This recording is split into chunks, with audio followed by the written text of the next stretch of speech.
Welcome to another episode of Adventures of an Old Sea Dog. If you'd like to know what this is all about, stay tuned.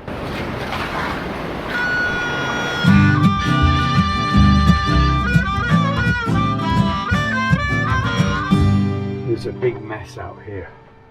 I've got the boat going in the water tomorrow at 6:30 in the morning, so I have to have everything done by then. So I haven't stopped all day long. I've been hauling my bad leg around. It's been throbbing like hell, but I had to ignore it because we've got to get this done. Few more jobs to do, and then I'm going to get squeaky on the deck. Had these props moved, as you can see, that's where this one was. I've now got to paint that area and the other props as well. When the boat's lifted tomorrow, I'll have to paint under the keel there and there. Well, I've been at this since like 6:30 this morning. It's like 5 o'clock at night now. I've had enough.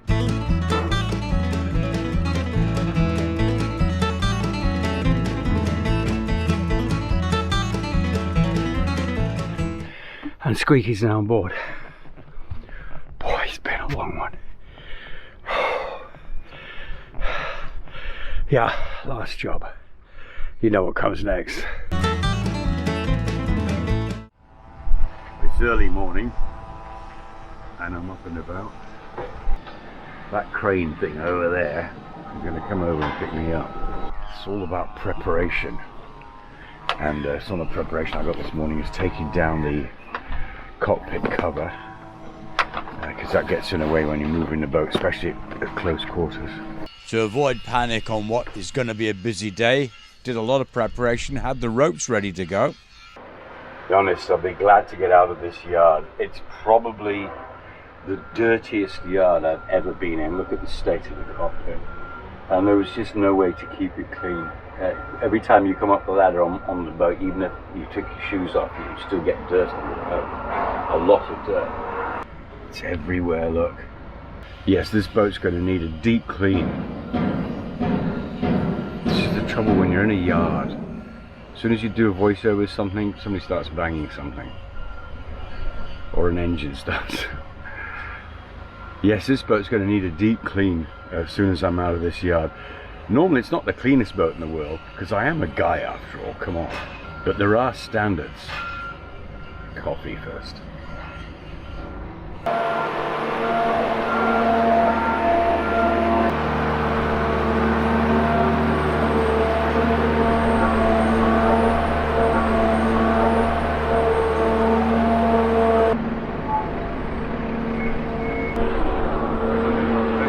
Got young Rick with us this morning. First thing I'm going to do when we hit the water is go and check for leaks. And then I'll start the engine. All went well. We got the mighty Shadmeister back in the water. Then it was Rick's turn. It was a busy day. Said it was going to be. This is a cool shot. Boat coming across the road. Love it.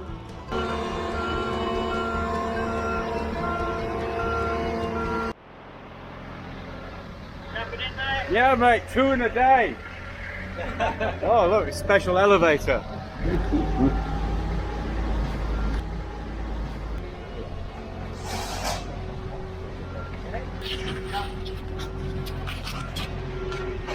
Okay, clear. Oh my God, this is a scary bit. Yes, this is scary. Don't drop the boat. The fun. Okay. That's a nice boat over there. Want to drop a little segment in here that I recorded earlier. Went on a little trip with a friend of mine and did something rather awesome. This is the town of 1770. A curious name, and I'll explain why later. But I hadn't come for the town. I'd come for these. These are larks. Lighter amphibious resupply cargo. They're actually similar to ducks. You might have seen those before. They're a form of ex-military vehicle that does something rather special.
apparently we're going to take a drive in the countryside now, and we don't even need to change vehicles.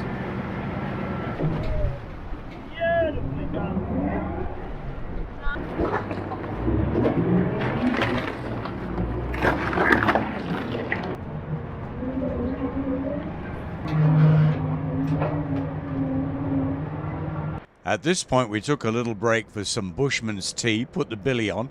Billy is a kettle, Bushman's tea being tea, obviously. And it was my chance to have a look at this wonderful machine, ex-military amphibious vehicle. You can see the propeller there with the rudder. After a rest, we had to break camp and prepare to continue our journey. I was filmed coming back from the bush, having tended to nature's needs, as one does. And then it was onward. Up country in a boat with wheels.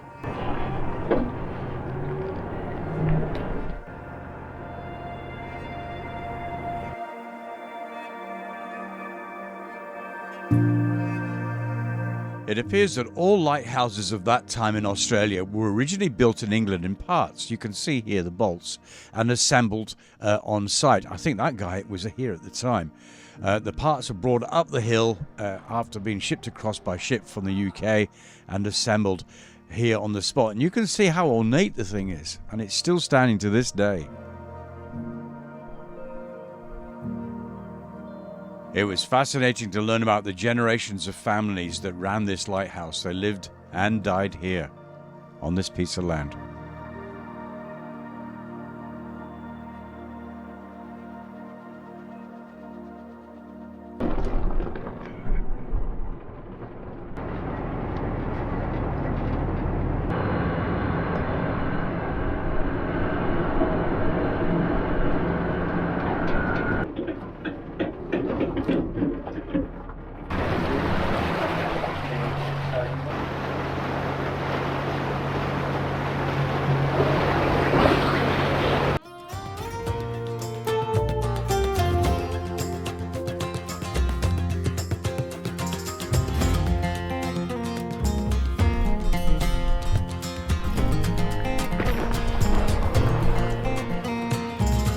I'm envious of his youth and his exuberance and energy. I decided not to do it because I got a bad knee today. That's my excuse. But I'm just enjoying this. This is a special day today, and some of these beaches and things are just amazing. They filmed Survivor here apparently. This is part of Survivor Island. I was fascinated by the 1950s technology in this lark. I just had to have another look. Then it was time to go home. I was just lapping all this up. I mean, just look at this. This is incredible. Driving on a beach, then driving through the sea, driving through rivers. Where else could you do that? This is right here in Australia. Busted Head. Oh, love it, love it, love it. What a day out. Many thanks to Claire for being my guide on this day. The idea of just driving in the water past boats really knocked me out.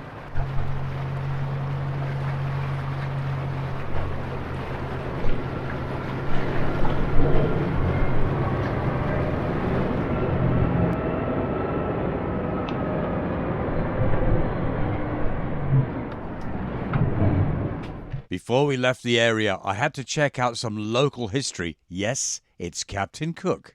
He was here. So this is the spot where Captain Cook came ashore.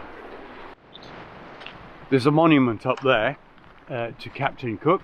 We're not exactly sure, but we think this is pretty much the area that Captain Cook landed in 1770. He had obviously already arrived here in Australia, and he was coming along charting this section of the coast, and they stopped here. And that's why the town, which is just up there, is actually named 1770. That's actually the name of the town. So he was here in 1770, Captain Cook. So it's another one on my list I can cross off now. I think I've done Nui and Tahiti and several places where Captain Cook actually was, and he was here. I don't think those steps were there at the time though. Hope you enjoyed that little excursion on a four-wheeled boat. Meanwhile, back at the marina, the work goes on. This time it's with the cabin sole. And they come up pretty good. When they're varnished, it should be even better. Come back in about an hour and I'll show you.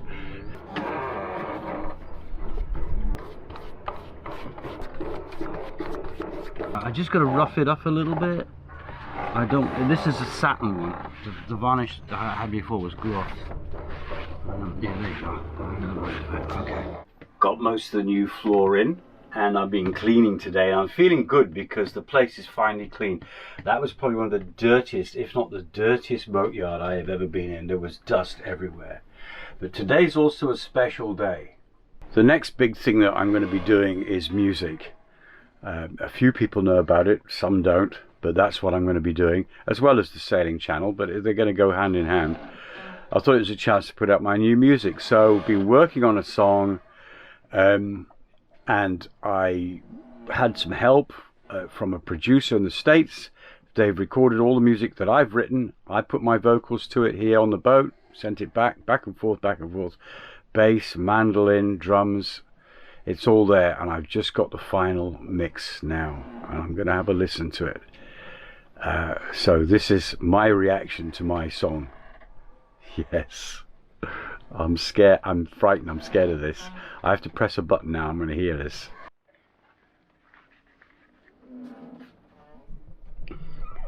I'm scared.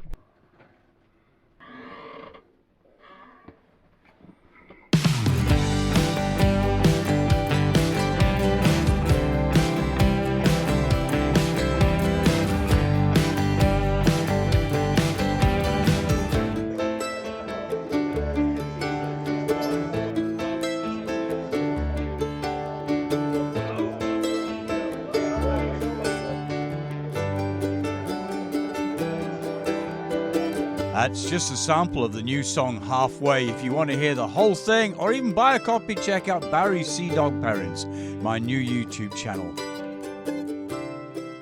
And then it's back to the boaties stuff and more maintenance.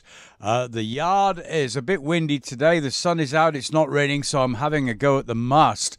A kicker, or sometimes known as a vang, is this thing. It can support the boom or pull it down if need be, but mine doesn't work. Wow, okay. A tip when disassembling something, always try and remember how it goes back together again. Right, I better go back and look at another YouTube video and tell me how to do this. I think I'll do that next, don't I? The thing is, I don't use it. It's not been used. It's never worked on the boat, and I don't use it for the downhaul because I've got a double sheet system. I actually don't need this. It can stay off. Ooh, that bit just came out. I just kind of shook it about and turned it upside down, and that fell out on my foot. Oh dear. I better take a picture of this so I know how it goes back together again. That would be the sensible thing to do. Since that wasn't working out, I thought I'd go and annoy my friend, Dingo Dave. Hey, it's Dingo Dave. How we doing, fella? Oh, look at this. Oh, what's wrong with your rudder, Dave? Shouldn't it be on the back of your boat? It certainly should, mate. What are you doing, making a coffee table? I see you're as good at glass farming as I am. Shite. Oh, a little pinky Lola. Certainly not my forte, that's for sure. Cleaning the cockpit. Got my new hose. Powering that.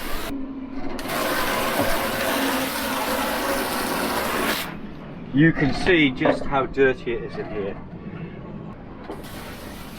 Everything is filthy after 2 months in that yard. I am so fed up of having a dirty boat. Dirty mind, yes, but dirty boat, no.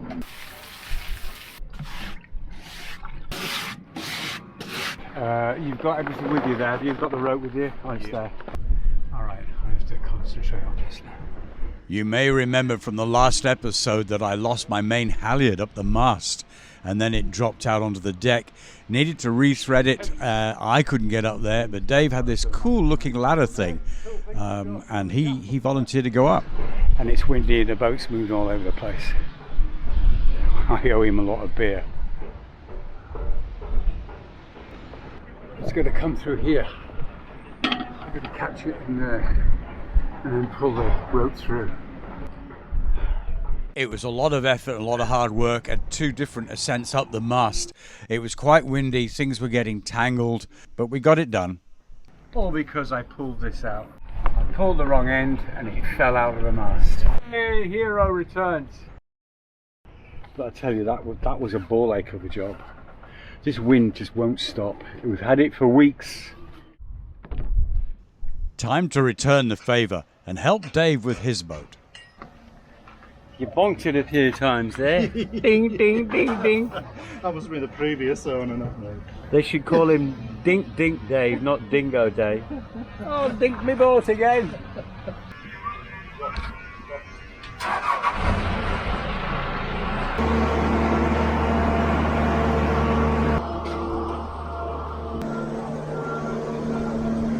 I think this is my 4th.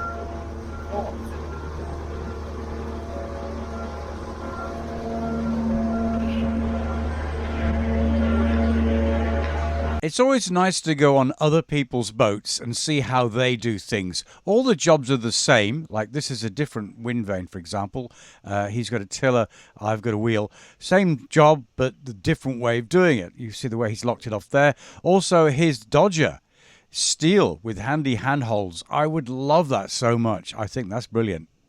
As we put Dave's boat safely onto the berth, I'd heard of another boat where they did things a little bit different. So I decided to go take a look. One of the guys at work in the yard came up to me and said, you need to check out this boat. It's completely unlike anything they've ever had in this marina. So we're going to take a look, see what it's all about. I'm intrigued. That's what we're looking at. Looks like a normal boat. It's a Hans 315, but down here there's no propeller. Well, there is, but it's there. Want me to turn it on? Can you? Yeah.